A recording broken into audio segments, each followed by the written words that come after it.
You ask Tiger to solve.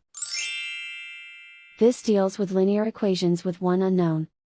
The final result is x equals 7/4. Let's solve it step by step. Simplify the expression.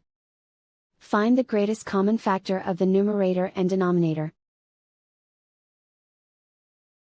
Factor out and cancel the greatest common factor.